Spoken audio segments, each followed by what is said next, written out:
오늘 아침에는 열왕기상 11장 본문 가지고 끝이 좋은 성도가 아름답다, 끝이 좋은 성도가 아름답다라는 제목으로 하나님 말씀을 증거하겠습니다. 사람은 어린 시절에는 그 태어난 것이 중요합니다. 언제 태어났냐? 생일이 중요합니다. 고향이 중요합니다.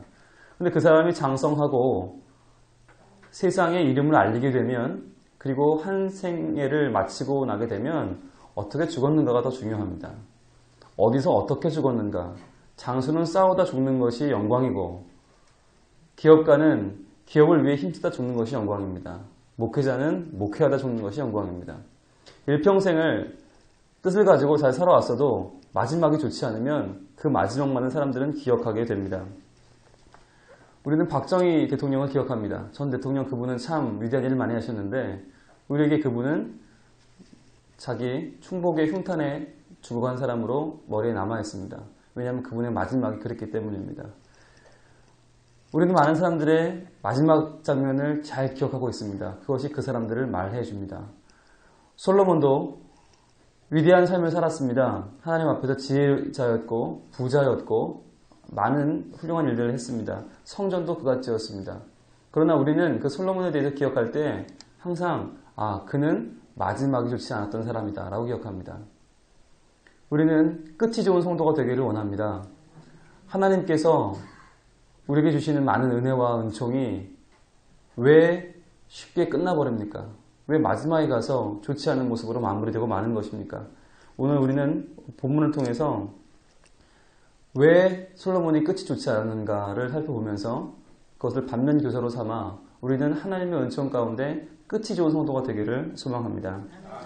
첫 번째로 왜 그는 끝이 좋지 않았는가? 바로 하나님 없는 집착을 가졌기 때문입니다. 하나님 없는 집착이 끝을 망친다는 것입니다. 1절과 2절입니다. 같이 읽어보겠습니다. 솔로몬 왕이 바로의 딸 외에 이방의 많은 여인을 사랑하였으니 곧 모압과 암몬과 에돔과 시돈과 헷 여인이라.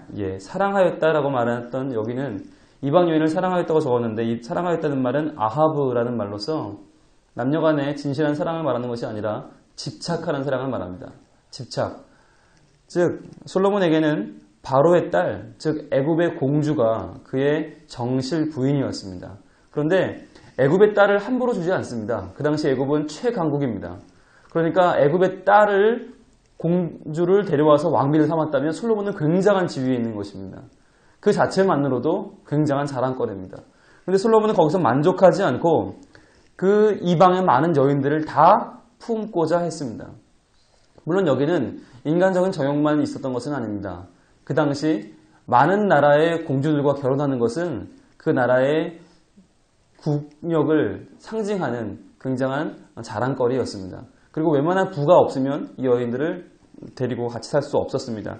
그렇게 볼 때 솔로몬이 막판에 집착했던 것은 안목의 정욕, 그리고 부를 과시하는 것, 그리고 나라의 국력을 과시하는 것, 이 모든 것이 다 함께 있었다라고 하는 것입니다.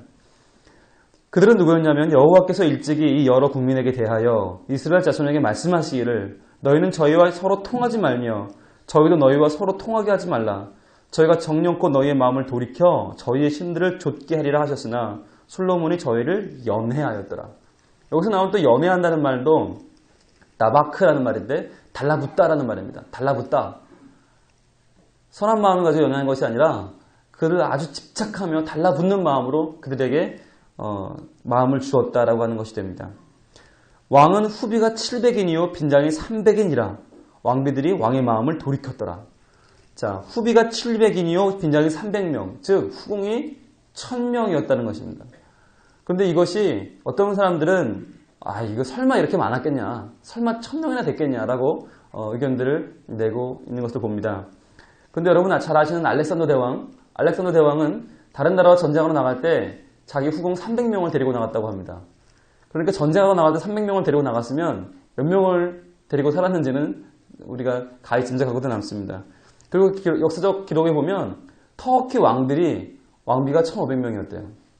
1500명을 왕비로 데리고 살았다라고 하는 기록이 있습니다. 아마 누가 누군지 얼굴도 몰랐을 것 같아요.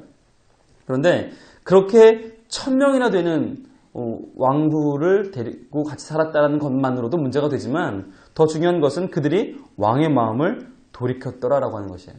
왕의 마음을 돌이켰다. 하나님이 그 모든 이방 족속과는 통하지도 말고 그들도 통하지 못하게 하라고 말씀하셨는데 솔로몬은 말년에 그의 모든 집착 때문에 그 이방 여인들을 아내로 취했고 그들 때문에 그 나라의 모든 백성들이 우상을 숭배하게 되는 기초를 제공하고 말았다는 것입니다. 우리는 잠깐 말씀을 보겠습니다. 신명기 17장 16절로 한번 가보겠습니다. 신명기 17장 16절과 17절. 이 말씀은 왕이 세워지기 전에 하나님께서 왕들에 대하여 주신 세 가지 경고를 기록하고 있습니다. 신명기 17장 16절 17절입니다. 자, 신명기 17장 16절 17절 같이 읽겠습니다. 시작. 왕된 자는 말을 많이 두지 말 것이요 말을 많이 얻으려고 그 백성을 애굽으로 돌아가게 말 것이니 이는 여호와께서 너희에게 이르시기를 너희가 이후에는 그 길로 다시 돌아가지 말 것이라 하셨음이며 아내를 많이 두어서 그 마음이 미혹되게 말 것이며 은금을 자기를 위하여 많이 쌓지 말 것이니라. 하나님께서는 왕에게 세 가지를 너무 많게 두지 말아라 말씀하셨습니다. 말을 많이 두지 말아라. 아내를 많이 두지 말아라. 은금을 많이 두지 말아라.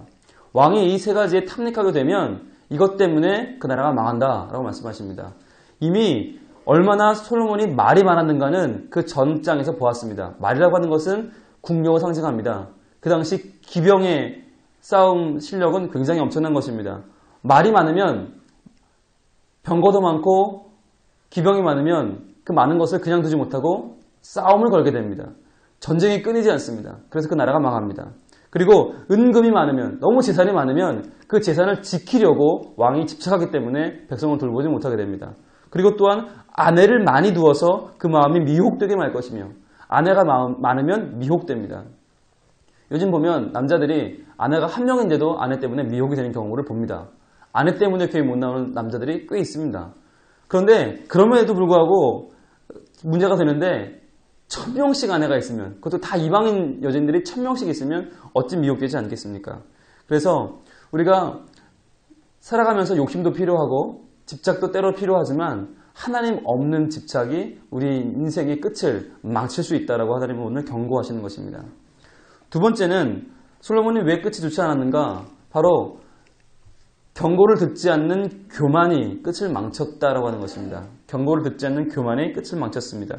9절과 10절 말씀입니다. 9절 솔로몬이 마음을 돌이켜 이스라엘 하나님 여호와를 떠남으로 자 마음을 돌이켜 굉장히 좋은 말 같은데 하나님을 떠났다라고 합니다.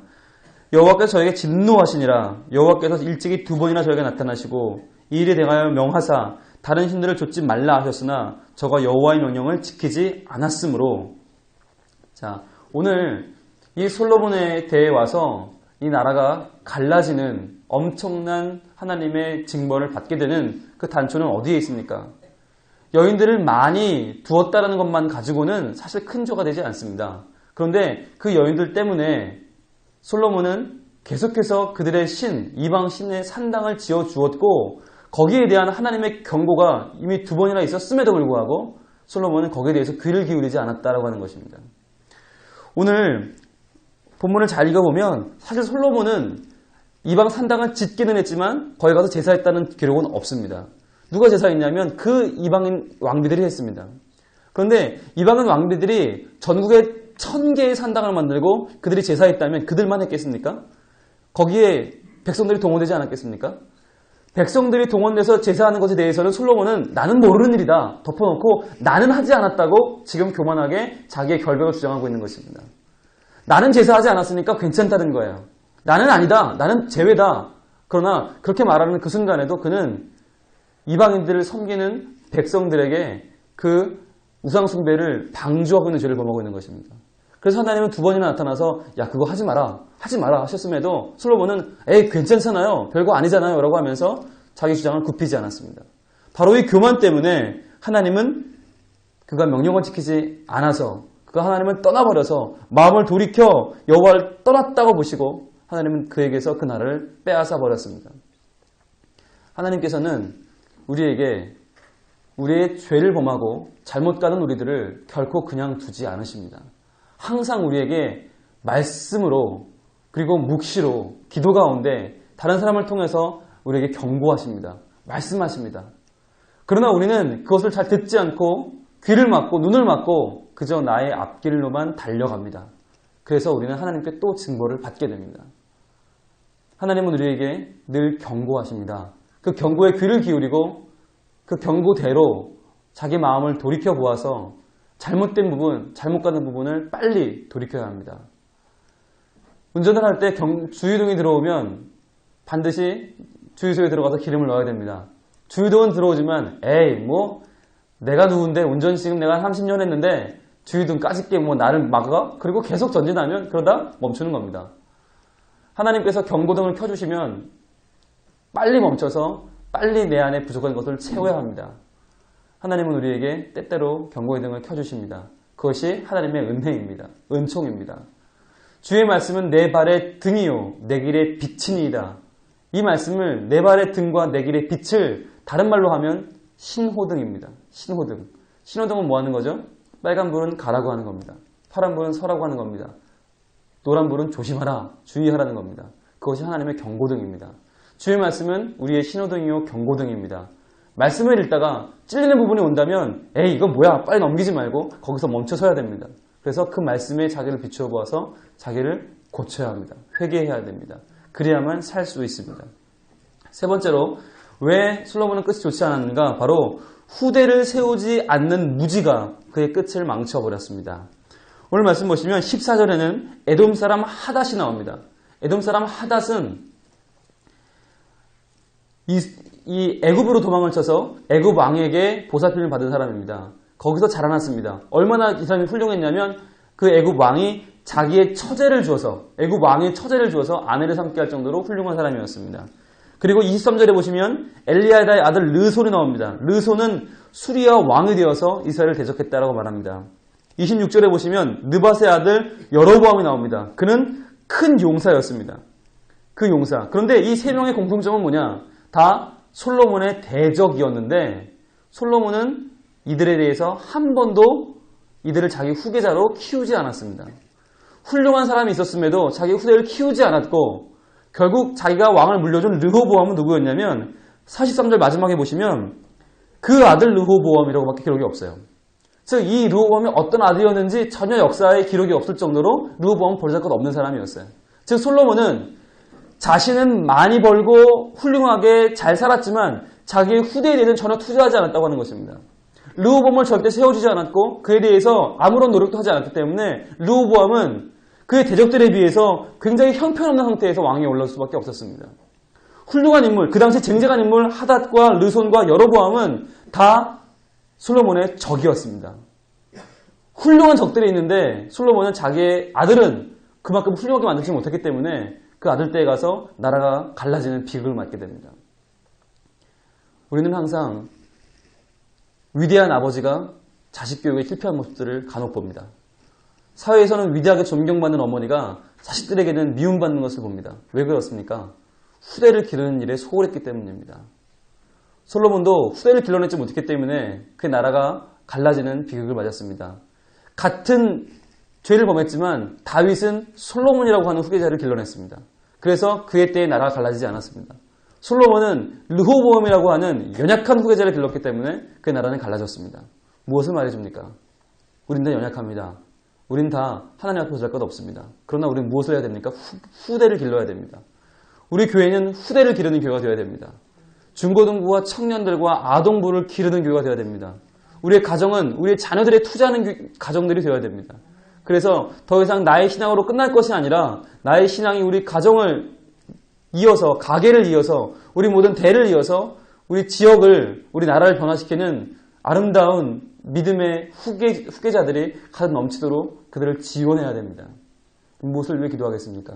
오늘 특별히 우리는 기도하기 원하는데 하나님 앞에 끝이 좋은 성도가 되게 해달라고 기도하겠습니다. 그것을 위해서는 우리가 하나님 안에서 열심히 품도록 기도해야 됩니다. 그리고 하나님께서 우리에게 주시는 말씀의 경고를 귀를 기울이고 자신을 돌아보는 삶이 되게 해달라고 기도하기 원합니다. 그리고 마지막으로 정말 열심히 후대를 위해서 우리 교회의 다음 세대를 위해서 기도해야 되겠습니다. 7월달은 수련의 달입니다. 여러 가지 성경학교와 수련회가 있습니다. 우리 학생들을 위해 기도합시다. 후진들을 위해 기도합시다. 청년들을 위해 기도합시다. 그들이 마음에 하나님을 품고 열정을 품고 나가서 세상을 변화시킬 때 우리 교회가 미래가 있습니다. 그들은 지금 현존하는 미래입니다. 청년들과 청소년과 후대에 투자하는 우리가 우리 후대에 더욱 은혜 받고 더욱 잘 되는 수많은 경험들을 하게 될 것입니다. 기도하겠습니다. 하나님 감사합니다. 이 아침에 솔로몬의 말년을 지켜보면서 과연 우리의 끝은 어때야 되는가 돌아보게 하시니 감사합니다. 하나님 솔로몬은 하나님 없이 집착했기 때문에 경고를 듣지 않고 교만했기 때문에 후대를 세우지 않았기 때문에 그 끝이 좋지 않았습니다. 하나님 저희들 하나님 앞에서 진정한 열심 품기 원합니다. 믿음의 바탕이 된 열심을 품고 그 열심으로 일하기 원합니다.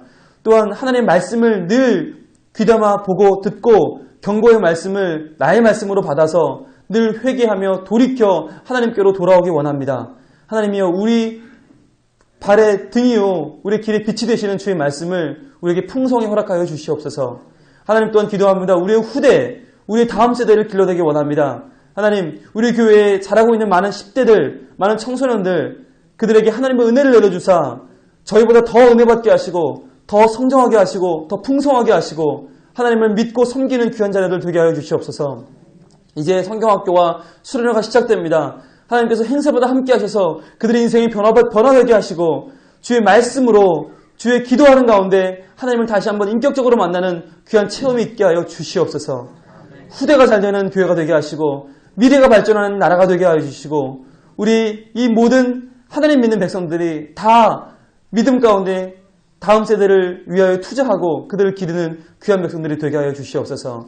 이 아침에도 저희들 많은 기도 제목 가지고 나왔습니다. 기도하는 것마다 주님이 들어 응답하여 주시고 하나님께서 주를 믿는 백성들이 어떻게 승리하며 살아가는지 오늘도 증인될 수 있도록 주여 든든히 저희를 지켜주시옵소서. 몸이 아픈 자 그 몸을 치유하여 주시고 마음에 상처가 있는 자 상처를 싸매주시며 모든 고민 가운데 선택의 기로에 서 있는 자들 하나님이 올바른 선택의 길을 보여주시옵소서. 자녀를 위하여 기도할 때 그 자녀가 잘 되는 복을 주시고 가정을 위하여 교회를 위하여 교육자를 위하여 기도할 때에 그 기도가 하도 땅에 떨어지지 아니하고 그대로 응답되는 역사를 허락하여 주시옵소서. 주님 의지하고 기도하오니 이 아침에 역사하실 줄로 믿습니다. 예수님 이름으로 기도합니다. 아멘. 하늘에 계신 우리 아버지여 이름이 거룩히 여김 받으시오며 나라의 임하옵시며 뜻이 하늘에서 이룬 것 같이 땅에서도 이루어지이다. 오늘날 우리에게 일용할 양식을 주옵시고 우리가 우리에게 죄 지은 자를 사하여 준 것 같이 우리 죄를 사하여 주옵시고 우리를 시험에 들게 하지 마옵시고 다만 악에서 구하옵소서. 대개 나라와 권세와 영광이 아버지께 영원히 있사옵나이다. 아멘.